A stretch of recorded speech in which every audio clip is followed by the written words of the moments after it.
Assalamualaikum warahmatullahi wabarakatuh. Perkenalkan, nama saya Diva Amrina Rosyada. Perkenalkan, nama saya Muhammad Yusuf Farel Pertama. Perkenalkan, nama saya Muhammad Hafiz Tantowi. Kami dari kelompok 7, mata kuliah Sejarah Peradaban Islam. Di sini kami akan mempresentasikan bab Islam di Nusantara 2 yang berfokus pada asimilasi Islam dan budaya lokal. Oke guys, kita mulai dari slide yang pertama, yakni konsep asimilasi Islam dan budaya lokal.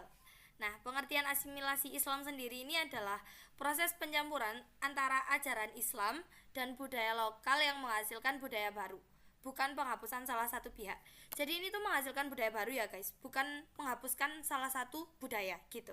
Terus dari konteks budaya lokalnya sendiri ini, Islam bertemu dengan budaya pra-Islam yang kuat, yakni Hindu-Buddha, animisme, dinamisme yang membentuk mozaik budaya yang kaya. Nah, animisme ini sendiri adalah paham yang meyakini bahwa setiap benda, makhluk hidup maupun gejala alam yang mempunyai roh ataupun jiwa, yakni mempercayai ini pohon, gunung, batu kayak gitu. Terus kalau dari dinamismenya sendiri, ini adalah paham yang meyakini bahwa adanya kekuatan gaib yang tinggal di dalam benda. Contohnya kayak keyakinan terhadap keris, jimat, atau suatu tempat yang diyakini memiliki kekuatan mistis gitu. Terus habis itu ada jalur masuknya Islam ke Nusantara. Ini ada 3: perdagangan, pernikahan, dan dakwah. Kalau dari jalur perdagangannya sendiri ini tadi, para pedagang muslim dari Gujarat, Arab, Persia dan Asia Tenggara ini tadi datang ke Nusantara melalui aktivitas dagang. Mereka ini memperkenalkan ajaran Islam di Nusantara gitu. Terus kalau dari jalur pernikahannya sendiri itu pedagang muslim menikahi penduduk setempat, khususnya dari keluarga bangsawan atau saudagar kaya raya ya. Nah, melalui hubungan keluarga ini, ajaran Islam ini lebih mudah diterima oleh masyarakat setempat dan lebih mudah untuk disebarluaskan gitu. Terus yang ketiga, jalur dakwah. Nah, ini tuh dari jalur dakwah ini ulama, wali, dan guru agama itu menyampaikan ajaran Islam secara damai melalui pengajian, pendidikan, kesenian atau akulturasi budaya. Nah, dari metode dakwah yang kayak gini nih, ini membuat Islam mudah diterima oleh masyarakat gitu. Nah, kita lanjut ke slide yang kedua. Proses akulturasi Islam dan budaya lokal. Nah, di sini kan ada kontribusi Islam. Kontribusi Islam ini adalah peran yang diberikan Islam, ajaran Islam dalam proses penyesuaian dan perpaduan antara nilai-nilai Islam dengan budaya setempat. Terus ini kan ada 3 nilai dan ajaran agama. Ada monoteisme. Monoteisme itu kepercayaan yang mengakui hanya adanya satu Tuhan, Tuhan yang satu, Tuhan yang Maha Esa. Terus habis itu etika sosial dan hukum syariah. Jadi sesuai dengan ajaran agama ya.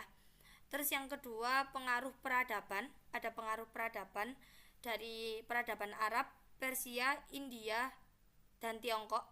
Kemudian bahasa. Masuknya kosakata Arab dalam budaya lokal. Ini seperti kata masjid, sholat, zakat. Ini adalah bahasa-bahasa serapan yang diambil dari bahasa Arab dan dibiasakan di Indonesia gitu, menjadi bahasa Indonesia. Terus yang kedua, ini ada ketahanan budaya lokal.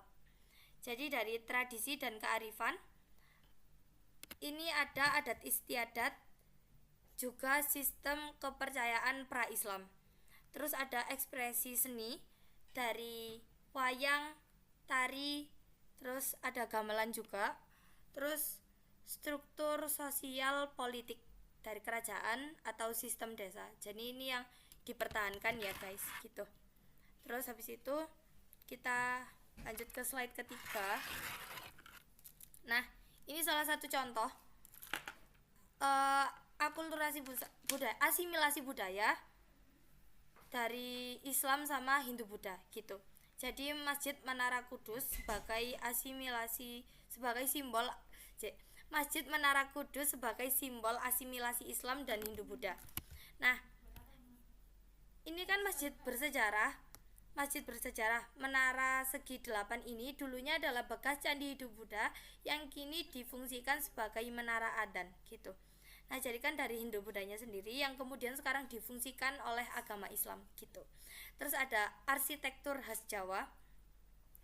Jadi atap limasan dan joglo khas Jawa yang berpadu dengan arsitektur Islam abad ke-16 menunjukkan kecerdasan Wali Songo dalam berdakwah. Jadi ini kan budaya ya, kebudayaan. Dari atap limasan dan joglo khas Jawa ini tadi difilosofikan dari kecerdasan Wali Songo dalam berdakwah gitu. Terus yang ketiga, strategi dakwah, yakni adaptasi arsitektur lokal membantu masyarakat pra-Islam menerima Islam tanpa merasa terancam tradisi mereka gitu. Jadi strategi dakwahnya ini dari arsitektur lokalnya yang membantu masyarakat pra-Islam menerima Islam tanpa merasa terancam gitu guys. Jadi kemudian yaitu tradisi lokal yang mengandung nilai Islam. Yang pertama ada tradisi Okol di Madura. Ritual menunggu hujan yang melibatkan pembacaan doa-doa Islam, pertunjukan seni tradisional, dan ritual meminta berkah dari Tuhan, yaitu menggabungkan nilai tawakal dengan kepercayaan akan kekuatan dari doa bersama, menjaga keterkaitan antara sosial dan identitas budaya Madura.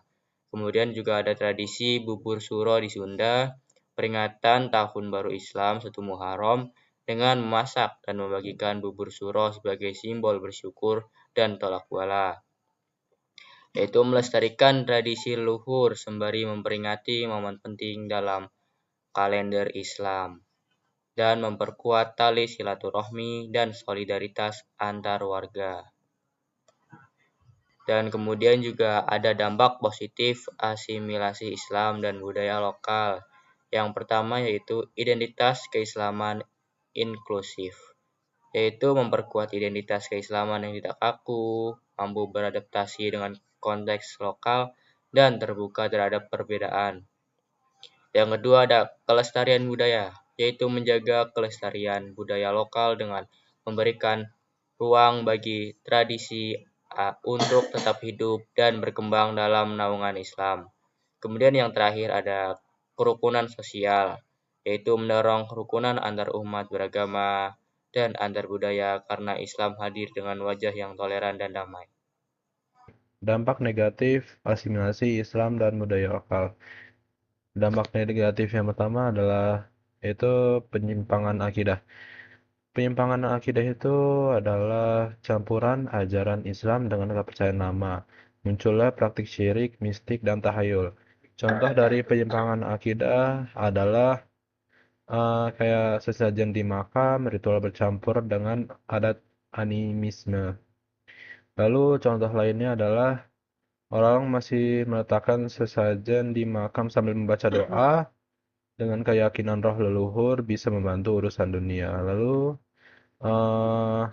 datang ke dukun untuk mencari keberuntungan, terus memakai jimat di kehidupan sehari-hari. Lalu yang kedua adalah bid'ah dalam ibadah. Bid'ah dalam ibadah itu yaitu adanya tambahan ritual yang tidak ada tuntutannya. Ibadah bercampur dengan kebudayaan setempat dan mengurangi kemurnian ajaran Islam. Contoh dalam sehari-harinya adalah seperti dalam acara peringatan tertentu seperti Selamatan atau ritual adat. Ada bacaan doa Islami tetapi disertai dengan tata cara yang tidak ada tuntutannya. Misalnya mewajibkan makanan atau benda tertentu. Contoh yang lainnya ada kayak sholat atau doa ditambah-tambahi dengan gerakan atau bacaan khusus karena mengikuti tradisi lokal, padahal nggak ada di ajaran Islam. Lalu yang ketiga adalah konflik sosial dan perpecahan. Konflik sosial dan perpecahan itu perbedaan pandangan antara kelompok Islam Puritan dengan kelompok sinkretis. Timbul pertentangan dalam masyarakat dan melemahkan persatuan umat. Contohnya dalam sehari-hari ada masyarakat yang menolak tahlilan atau selamatan karena dianggap bid'ah. Sementara kelompok lain membela dengan menganggap sebagai tradisi baik. Hal ini menimbulkan perselisihan antar warga. Lalu contoh yang lain ada terjadi perdebatan dalam keluarga atau kampung antara kelompok yang ingin murni menjalankan Islam sesuai Al-Quran dan Sunnah dengan kelompok yang ingin mempertaruhkan tradisi adat. Lalu di slide berikutnya ada tantangan. Tantangannya adalah keseimbangan nilai. Keseimbangan nilai itu menjaga keseimbangan antara ajaran fundamental Islam dan tradisi lokal agar tidak ada konflik atau praktik yang menyimpang. Lalu ada menghindari ekstremisme, yaitu mencegah munculnya pandangan ekstremis yang menolak total kearifan lokal sehingga dapat memecah belah masyarakat.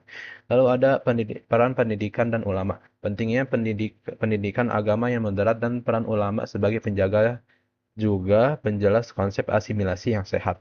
Lalu ada adaptasi modernisasi. Adaptasi modernisasi itu bagaimana Islam dan budaya lokal dapat terus berasimilasi dalam menghadapi tantangan modernisasi dan globalisasi. Lalu yang terakhir adalah kesimpulan. Kesimpulannya adalah asimilasi Islam dan budaya lokal di Indonesia menunjukkan kemampuan masyarakat Nusantara dalam memadukan ajaran agama dengan tradisi yang sudah ada. Proses ini menjadikan Islam di Indonesia tampil dengan wajah yang damai, inklusif, dan penuh kearifan lokal. Misalnya melalui seni, arsitektur, adat istiadat, dan bahasa. Perpaduan tersebut tidak hanya memperkaya khazanah kebudayaan, tetapi juga memperkuat identitas bangsa yang beragam sekaligus tetap berlandaskan nilai-nilai Islam. Oke teman-teman semua, sekian penjelasan dari kelompok kami mengenai asimilasi Islam yang ada di Indonesia.